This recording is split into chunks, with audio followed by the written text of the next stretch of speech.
Personally, I feel that in the next 24 to 36 months, you'll see 2 to 3 of the largest single increases in the history of gold and silver based on United States dollars for gold and silver. Hello, everyone, and welcome into CrushTheStreet.com. I'm Kenneth Amaduri, and we're going to get an update on gold today. It's quite the day to be discussing it. It is moving as we are seeing geopolitical tensions rise. And to discuss this with me, I have Russell Calkins on the line with me. He's served as a commodity trading advisor for a number of years, and he's now a gold broker with 40 years of experience in the markets.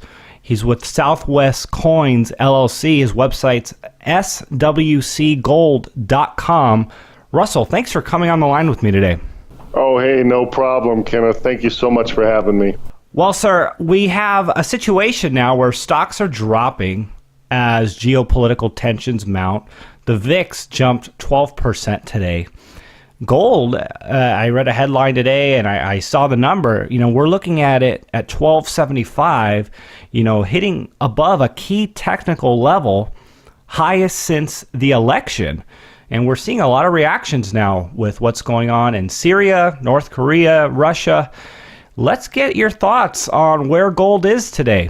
All right. Well, let's cover over quickly the news that you are talking about. Today, we are seeing in Europe trade on Tuesday rising political tensions over North Korea and Syria supported demand for the safe haven metal. So pretty much this is what we're seeing on the fundamental side of the market. On the COMEX division of the New York Mercantile Exchange, which is the largest gold market in the world currently, for June delivery gained 0.39 of 1% to 1258.85, and we know it's currently higher than that now. U.S. Secretary of State Rex Tillerson is currently at the G7 Foreign Affairs Minister meeting in Italy, where political leaders are working to produce a message with Syria and on Syria. The U.S. has been working to rally international support for its revised stance on Syria ahead of the American Secretary of State's first diplomatic trip to Moscow. However, the Kremlin announced Monday that Tillerson and Russia President Vladimir Putin will not meet in what could be a sign of increased tensions. Market also focused briefly on the eyes of Asia and North Korea, warned Tuesday of a catastrophic consequences, quote unquote, in response to any further provocation by the United States days after the U.S. Navy battle was sent to water off the Korean Peninsula. Stateside remarks Monday from the Federal Reserve Chair Janet Yellen provided little effect on precious metals as she repeated her outlook that the central banks would raise interest rates gradually and with an aim sustaining full employment and near 2% inflation without letting the economy overheat. Whereas before we had our foot pressed down on the gas pedal trying to give the economy all the oomph we possibly could, now allowing the economy to kind of coast and remain on an even keel. To give it some gas, but not so much. We are pressing down hard on the accelerator. That's a better stance of monetary policy, she said. The last thing is, she said, we want to be ahead of the curve, not behind it, Yellen explained. Now, moving on, in this market, I've been charting the market since I was a kid. And again, I was a commodities trading advisor, Series 3 commodities broker with the National Futures Association, hiring commodities brokers. So my specialty was commodity futures options. So I traded all 65 of them. And so what we are seeing right now, and of course, nobody knows what's going to happen tomorrow, but I can tell you what the facts are, that's for sure. And as a technician and a fundamentalist all my life, I can tell you that this market in 1979, interest rates went to 21.5% in the first week of January of 1980. We had President Carter, we were at double-digit inflation, and Russia had just invaded Afghanistan. We had the Iranian hostage situation, a double whammy all at the same time. However, note that interest rates went to 21.5%, and gold and silver hit $52.80 an ounce. So if Yellen, based upon a heated economy, which this is what you're seeing, in my view, based on mathematics, the next 2 to 4 years, America will be worth more than 3 times the rest of the world combined because of innovation in technology, robotics, medicine, innovation in applications through the internet and so forth. This is going to take a lot of money from the central banks. People are already borrowing, excuse my language, like a crazed weasel. And so the only way the Federal Reserve can keep up with that is to raise the price of money. However, if in this type of market, if you continue to borrow money to expand your business and to hire more people because you have a businessman, a successful one at that, with a business plan attitude running the country, oh my goodness. So, but be careful after that period of time, because if you go to the usdebtclock.org, you can clearly see that the deficit currently 19.8 trillion. The whole world will hear about it when it hits 20. You'll probably see an S&P credit devaluation on America at 20 because it's too exposed, which is what happened last time in quantitative easing. So, Russell, let's yes, sir. Let's just get your so we see what happened here with gold, and we've been talking about a lot of breaking points. I mean, obviously you're talking about the debt. We have geopolitical breaking points, economic breaking points, just the monetary expansion breaking points. Is this just one potential catalyst here, with the U.S. involvement in the Middle East and just an eruption that could send gold higher? And how big of an impact do you suspect it could have on gold? I mean, could we see new 52-week highs here going forward in a very short order? Personally, I feel that in the next 24 to 36 months, you'll see 2 to 3 of the largest single increases in the history of gold and silver based on United States dollars for gold and silver. It always has had to do with Russia. When Russia invaded Afghanistan in November of 1979, we immediately sent 280 United States ships to the Persian Gulf. Russia immediately sent 320 of their warships to the Persian Gulf. All right, they met. It took 2 weeks to get there. That's why silver hit $52.80. Of course, there was liquidation order only by the COMEX market set into place, making it you cannot buy any more futures contracts, but that's another story. But nevertheless, silver could have easily went to 100, 200, 500 an ounce, but they put liquidation order only on there. It's wild what happened after that, but I see that Russia is directly tantalizing the minds of large hedge funds, which I know some of these guys, some of them are my friends, and I can tell you that they're looking very hard about taking a small amount of hedge funds money like they did a few weeks ago and go into the gold and silver because of this incident with Russia right now. And if it happens, you'll probably see, you're looking at on the monthly chart, on the Bollinger Band, you got 1386 on the resistance, and you've got 1047 on the support. Now that's on the monthly, and your average is right around gold's production price, which is about $1,200 an ounce at $1,213. But if you do take out this 1386, technically speaking, actually 1421 will be the next test. But then it flies all the way after 1421 to 1798. So yeah, we're looking at a very explosive market right now, technically speaking. Russell, I got to bring up the Fed and their talks about unwinding a $4.5 trillion balance sheet. What sort of implication does this have, in your opinion? Japan actually is one of the leaders in buying their own debt back. America has always been, prior to November of 2010, we never just printed money. And then you have to print the bonds first, then you have to print the money, And that's how it worked. So when they borrowed $780 billion from the Chinese on the stimulus program, we sent them the United States Treasury bonds, and we did print up the $780 billion in $1,000 bills. So directly speaking on this, I would say that the increased demand for money is going to be to the point, not shifting the subject, that it's going to take all eyes away from just about everything else. In my view, you're going to see the dollar go straight through the roof.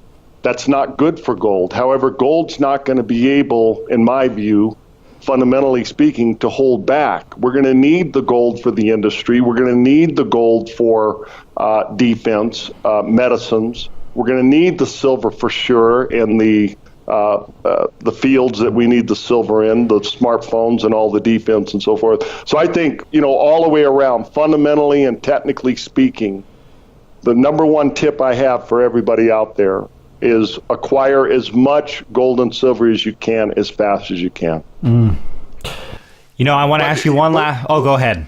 Sure. But moving back to your question more specifically, I think you're referring more or less to this, Bitcoin type electronic transfer of money, getting rid of the currency and taking a 15% haircut is basically the consensus out there, which in order to do that, they would have to confiscate gold and silver, which if you look at Title 1295A, you'll see that that's the law that gives the president the authority to confiscate gold, in which they've done that 3 times in American history. And it strictly states only during times of war, the president can, under any institution he chooses, take the gold. And so what I'm saying is there's very few items that are left in the 3 times that they confiscated gold that they've never been able to take, and that's United States currency made out of gold and silver. But getting specifically back into, I believe, the question that you had, and only spending 60 more seconds on this, if they do this electronic haircut, in other words, 95% of all transactions right now are done with some sort of an electronic transaction, whether it be debit card or whatever. And so to get rid of the rest of that, it's not going to be that big of a deal. Just use your debit card from now on. In fact, you can even keep your same bank. But remember what the Federal Reserve said in November of 1979. This didn't say like Yellen, if this happens, that happens, we might consider raising interest rates. When they said 2 things are going to happen after the turn of the century in November of 1979, the Federal Reserve said that they're going to be rainbow money after the turn of the century. Sure enough, it happened. And a gold and silver coin half the size of the dime representing $10. It'll be like a Bitcoin that you never see. But there still will be gold and silver that you can own. So maybe sometime we can have a conversation on that also. Right. Yeah, I mean, when Richard Nixon tried to take the gold out of money, it never really took the money out of gold. And everyone even were concerned. People were concerned that gold was actually going to collapse. And we saw what happened following 1971, of course, throughout the 70s and into the 80s and even to where it is now. Russell, you brought up Bitcoin here, and so I assume you have some opinions on it. I'm not looking for any sort of technical answers, but Bitcoin's back over $1,200. What sort of implication do you see Bitcoin having on the monetary system, as it's still being very new and it's really revolutionary? I think it is I think it's the start of the future of the electronic money that is about to happen, in my view. Nobody knows what's going to happen tomorrow, but the consensus is out there that Bitcoin has basically revolutionized and gone through the headaches on the scrutiny of looking at them from the Treasury Department on down. And it has passed the course and is still passing the course.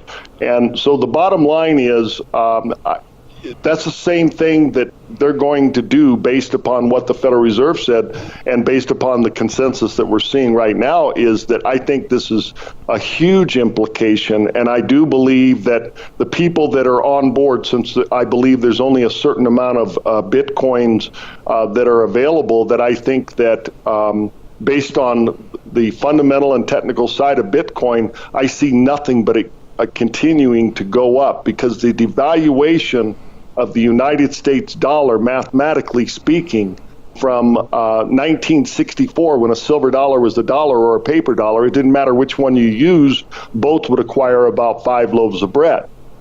Today, a paper dollar does not acquire 5 loaves of bread, and the 1 ounce of silver still acquires 5 loaves of bread. So the bottom line is, since there's only a certain amount of Bitcoins, and the market does feed off supply and demand, and the consensus is heavily leaning toward electronic form of money, I would say that the Bitcoin is a wise move for the investor to put in their portfolio. Russell Calkins, thanks so much for coming on the line with me. Any final words of advice you'd like to give everyone? And of course, let everyone know about your service and how they can reach out to you if they choose to want to purchase some metals. Okay, thank you so much. And I really appreciate, Kenneth, the man of your status, allowing me to be on your show. I'm very humbled by it. I've been in this forever, and I can tell you that most every conservative economist in the world all agree that you must have 5 to 25% of your assets in precious metals as a preservation of capital and a hedge against inflation. This is from day one. Think about how far behind you really are on what you need to own, according to nearly every conservative economist in the world says you must have this in case something happens. You can always convert it into cash if you want, historically speaking, but if you don't have it and something happens of any of these things that we have mentioned on the show, it could be some serious consequences, like 1923 Germany. You can contact us at 520-335-0007. And of course, he mentioned the website at swcgold.com. And God bless you, and I hope you have a wonderful day. Kenneth, thanks for inviting me on. Hey, Russell, thanks for your thoughts and great update on gold today. Appreciate your time. Thank you, sir. Yes, sir.